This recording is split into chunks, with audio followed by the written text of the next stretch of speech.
chapter 14, 25, 33.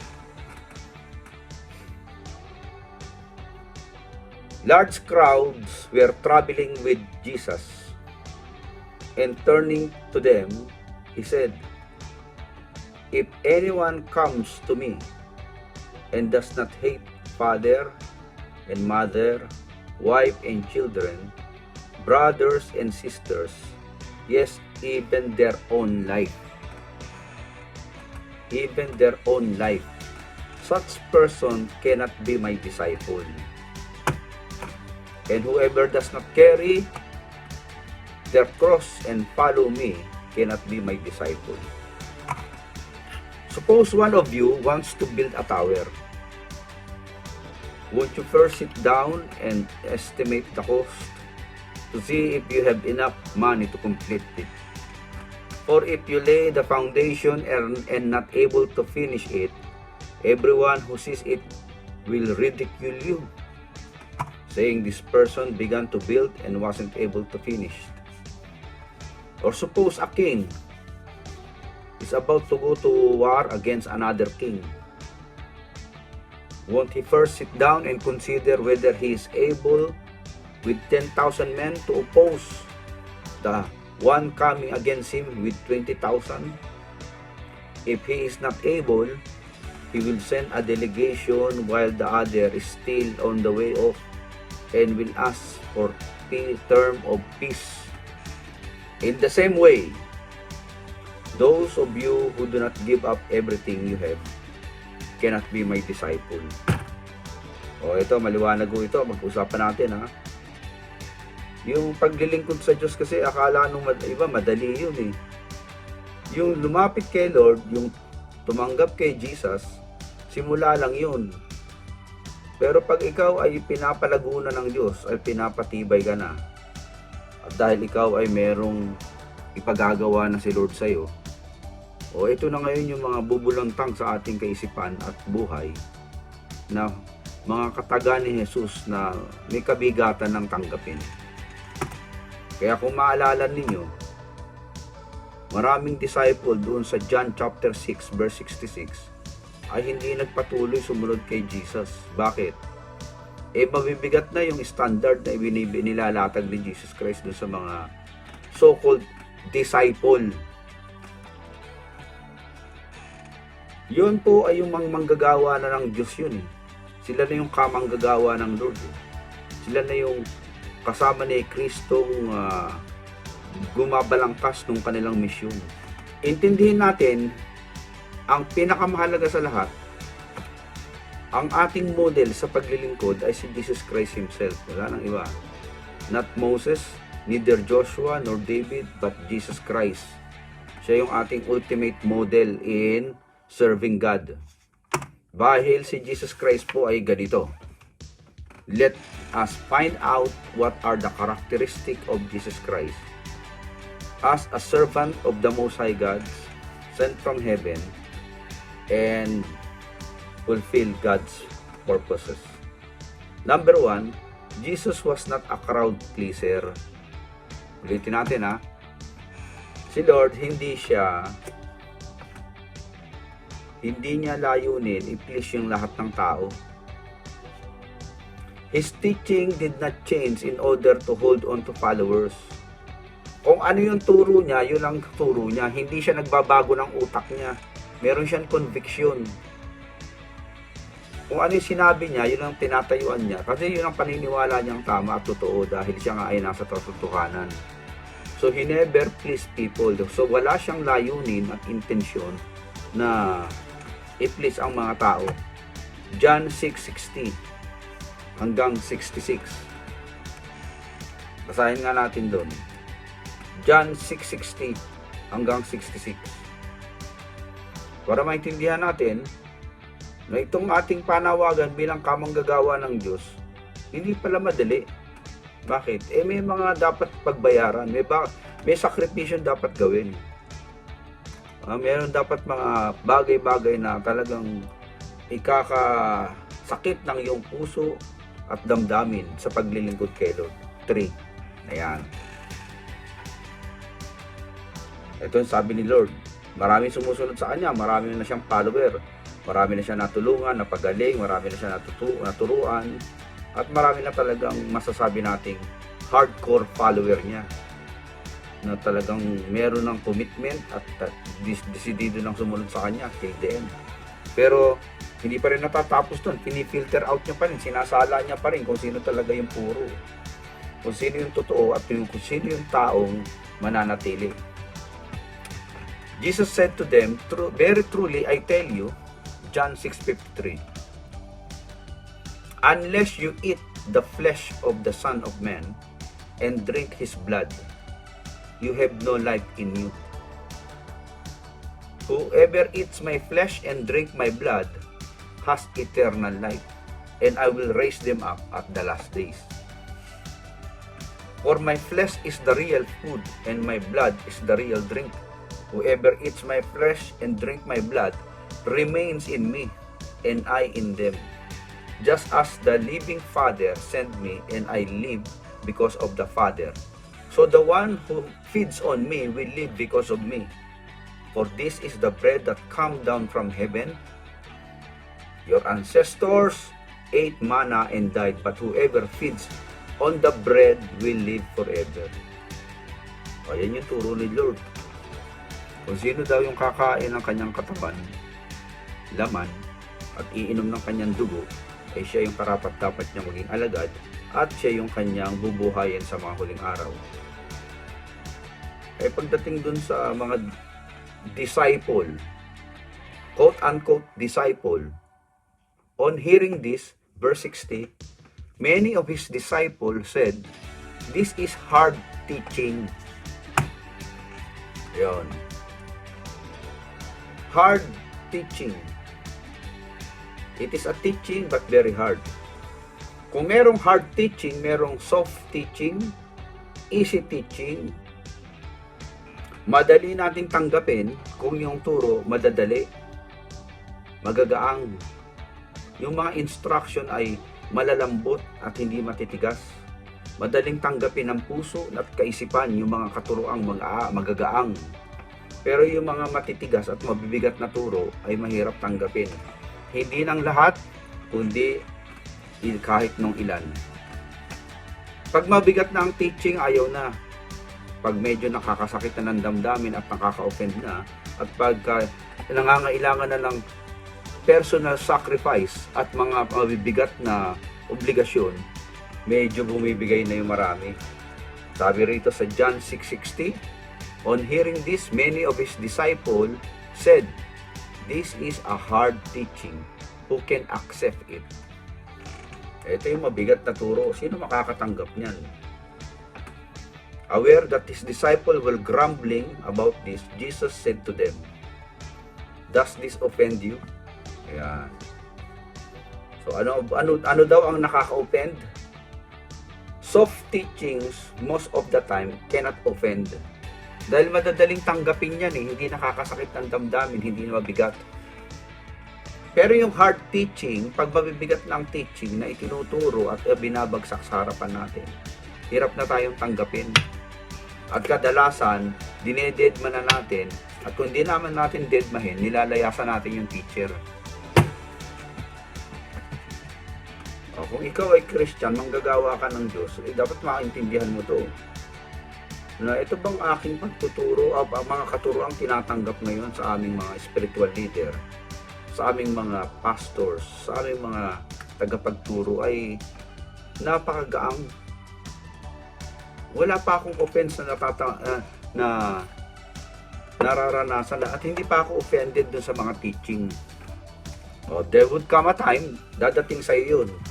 Kasi nga, ang turo ni Jesus Christ, sabi niya, kung hindi mo kayang mahalin ang Diyos ng buong puso't lakas and hate yourself, you are not worthy of disciple. Kasi dito, total commitment na yun, gustong ipihit ni Jesus Christ sa mga tagasunod niya. Kakain ka ng laman, iinom ka ng dugo niya. Ay, anong ibig sabihin yan? Literal ba yan? So, hyperbole. Ibig sabihin, ginagamit ng Lord ang mga exaggeration para ipakita dun sa mga tagapakinig niya na matindi at malalim at mahigpit ang standard ng kanyang gustong makuha sa kanyang mga tagapasunod. Extreme na ho kasi kakainin mo yung laman ng tao. So this is hyperbole, ibig sabihin, ni-exad niya lang na talagang if you really are my disciple, you are worthy, you are willing to sacrifice until the end for the sake of the gospel and for the sake of me, Jesus said. O di yung response ng mga tao, hindi matanggap, mabigat. Tingnan nyo mabuti ha. Hindi lahat talaga ng mga tinawag ay pinili. Ulit. Hindi lahat ng tinawag ay pinili. Many are called. Marami ang tinawag pero only few are chosen. Kasi pagka panawagan na sa paglilingkod, hindi ho talaga yan na peperse. Hindi yan talaga ipinipilit eh. Hindi yan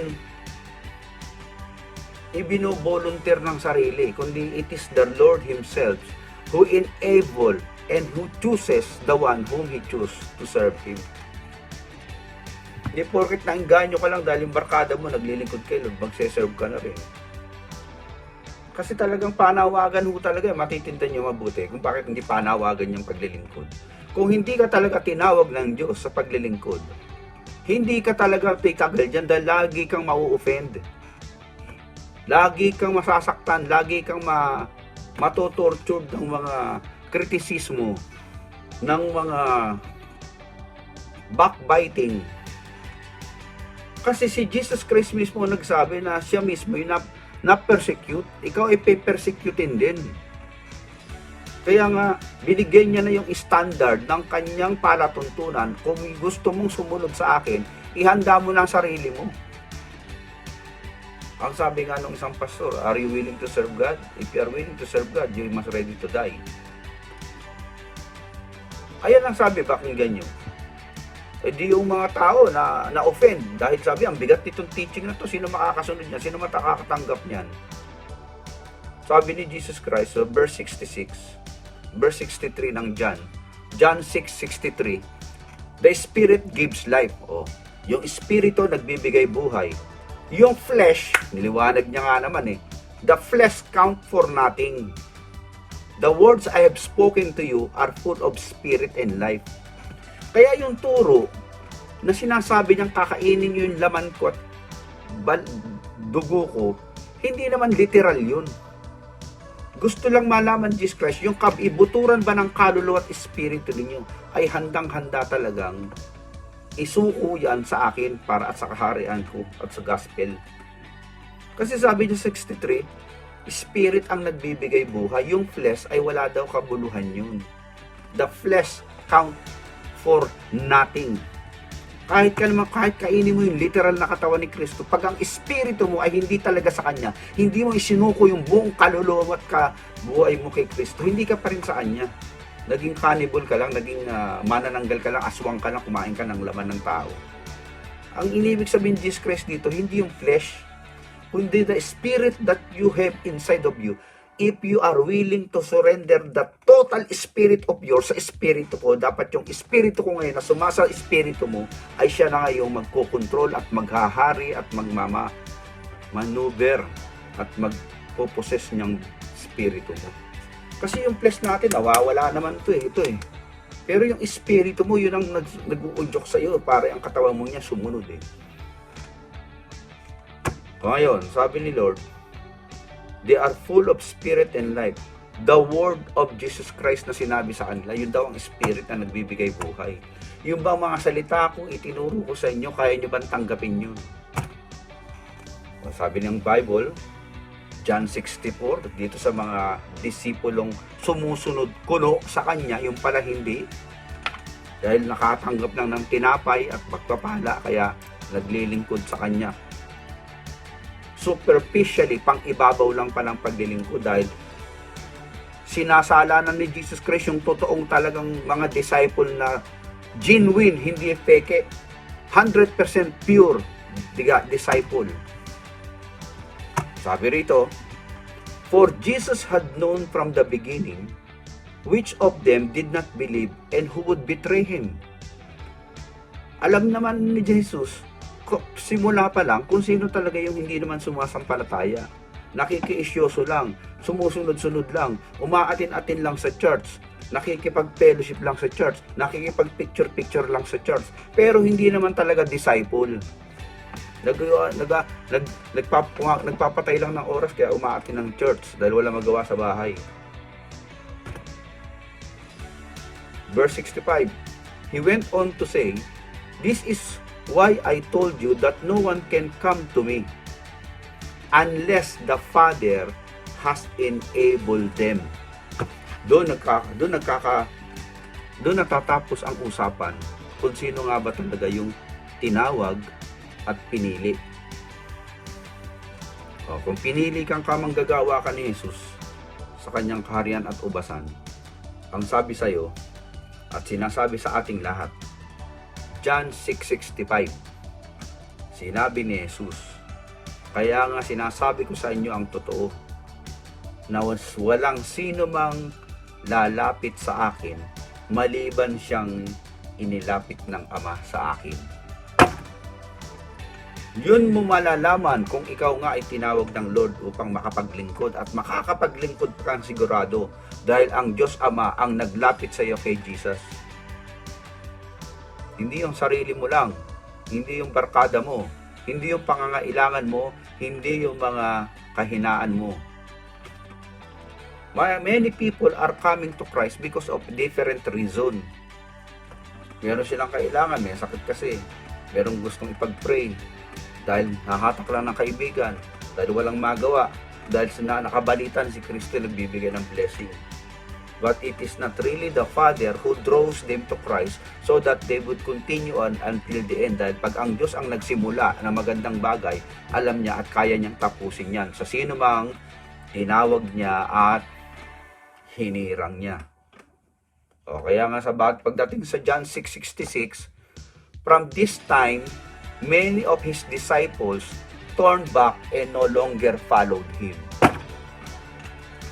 Tinanong ni Jesus Christ yung 12, verse 67 ng John, do you want to live too?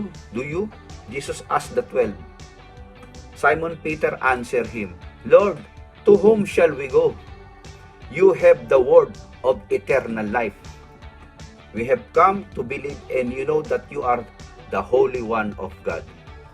Kaya yung tunay na ng mga alagad, yung tunay na tinawag, yung tunay na hinirang ng Ama at inilapit kay Kristo para maging kamanggagawa ni Jesus dito sa lupa, alam niya, intinding-intindi niya na meron siyang eternal life. Meron siyang tinatawag na assurance of eternal life. Kasi marami kong tatanungin sa church, tanongin, pag ikaw namatay, pupunta ka ba sa heaven? Hindi niya alam yung sasagot niya. Bakit? Hindi mo ba naintindihan yung tinuro ni Jesus Christ? Sabi niya, whoever believes in me shall not perish but have life. He will not be judged. They will have been passed from death to life. Paulit-ulit tinuturo ni Jesus Christ yun. If you're really a follower of Christ, alam mo yun. Kaya hindi ka pwedeng bumitaw at hindi ka makakabitaw dahil inumpisahan ka ng Diyos Ama. Kung madali kang ma-open at madali kang masaktan, probably you have to double check your calling. You are not really called by God to serve Him. Baka maging miyembro ka lang ng church. At pag wala kang ganong damdamin sa puso mo na kaya mong harapin, kaya mong tayuan, kaya mong talagang panindigan ang lahat ng mga persecution and accusation ng demonyo. Sometimes the devil use people to accuse you and to discourage you. Kung di mo kayang tayuan yan, probably you have not been chosen in the first place by the Father. O tignan nyo mabuti ang liwanag. Kaya maraming naglayasan. Sabi ni Jesus Christ, sinasabi ko sa inyo yung totoo, walang lalapit sa akin maliban dalhin siya ng Diyos Ama sa akin. O kung talagang ikaw ay dinala ng Diyos dyan sa lugar na yan, niligay ka ng Diyos dyan sa lugar na yan, and you know that God the Father has placed you in that particular situation, in that particular church, in that particular calling, in that particular ministry, you know that the Father has started a good work in you. You will endure and you will persevere until the end. Kahit na nagkakagulo-gulo na dyan, kahit nagkakagera-gera na dyan, because you know that you are called by God to stick with that position. He who began a good work in you, in that position, God will fulfill it until the day of your death and you're coming back to the Lord in heaven. Yan ang maliwanag. Kaya yung mga naglalayas, hindi naman talaga tinawag yun eh. Ikot lang ng ikot yun eh. Ikot lang ng ikot sa mundo. Kasi yung sarili niya tinatawag niya eh. Nagbo-volunteer sa sarili. I want to serve God. Bakit? Anong gusto mong pakita? You want to please people? You want to be recognized? You want to be appreciated? So that your ego will be pleased. O, ikaw na naman yung nasentro doon. O kaya nga dito naglayasan eh. Bakit naglayasan? Eh bakit? Ang hirap daw tanggapin ng turo. Dahil gusto nila laging madadaling turo, malalambot na turo, magagandang turo, mababangong turo, na laging nagpiplis na lang sa kalang tenga upang sila daw ay magkaroon ng magandang pakiramdam. Eh kaya nga yung statement ni Jesus Christ, kung hindi mo kayang mahalin ng Diyos ng buong puso, at mahal mo pa yung nanay, tatay mo, kapatid mo, anak mo, asawa mo, at buhay mo, ay hindi ka karapat dapat maging alagad ko. Kasi ang standard ko, you died for me, I died for you, you died for me, and willing to come with me. Though it is not easy, you are there to stick. Kaya iba naglayasan. O yan po ang tunay na disciple. Kaya kung magkasabi mong disciple ka, tapos sa gandang buhay mo lang kasama si Lord, pagdating na ng mga struggle at kahirapan sa mga gawain ng Lord, wala ka na. Eh, hindi ka disciple nun. Ikaw ay na probably tinuturuan pa lang. Nasa mababa pa level mo, hindi ka pa nagmamature mo. So therefore, Jesus was not a crowd pleaser. Hinabol niya ba yung mga naglayasan na yun? Okay, mga sabi niya, mga brother, huwag kayong malis. Don't leave me. I want to stick with you. Let us be friends. What do you want me to tell you and to teach you? Okay, I will change my topic so in order to please you so that you will not leave me. Walang ganun-ganun kay Jesus Christ. Lumayas ka, wala kang problema sa iyo. Hindi naman ikaw tinawag ng Ama eh. Kung tinawag talaga ng Ama yung ng Diyos yan, taong yan sa buhay mo, hindi aalis yan dyan dahil nilagay nga ng Diyos sa buhay mo yun. Eh pag lumayas, probably, hanggang doon lang talaga yun. Oh, even though, people would walk away from you. Sa tingin mo ba, iniwan ka ng Diyos? O, sa tingin nyo ba, kung ang tao, nilayasan ka ng tao, ibig sabihin, nilayasan ka ng Diyos. Tao lumayo sa'yo, bakit? Probably, hindi nga napis sa sinabi mo dahil mabigat yung turo mo, sa yung standard mo, mataas, hindi nila kayang sundan. Kaya, they go, because they want to choose a easy way. The road less, or the road less travel, they don't want to travel on it because the road you are traveling is too narrow and too difficult. Eh, hindi na nga susunod yun dahil mga easy Christian yun eh. Mga cheap grace people yun eh. So, medyo mabigat to ito. Jesus was not a crowd pleaser. Pagka crowd pleaser ka, gusto mo lang mag-please ng tao sa ministry, lumayas ka na dyan, hindi ka tatagal dyan. Bakit? Eh, mabibisit ka talaga. Hindi lahat ng tao matutuwa sa iyo. Bakit?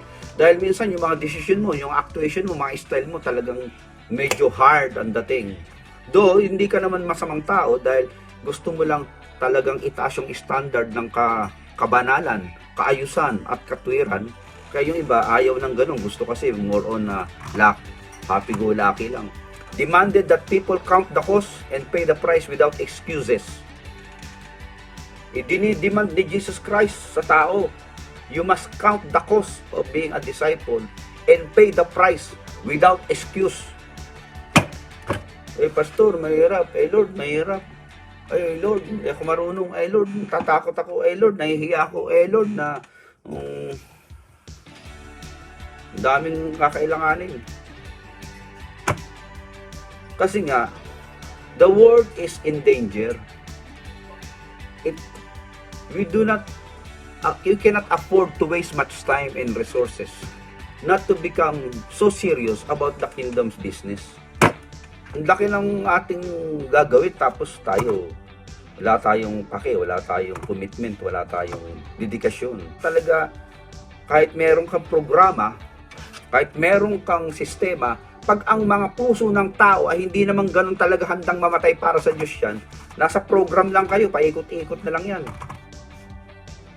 Maghapon tayo magko-coaching dito, tapos hindi ka naman kasi talaga committed, you are not willing to die for Christ, kalimutan mo na yung program mo, dahil yung program mo, pagtatawanan lang ni Satanas yun. Bakit? Hindi ka naman handang magbayad ng ng sakripisyo mo. You to pay the price and to count the cost of being disciple.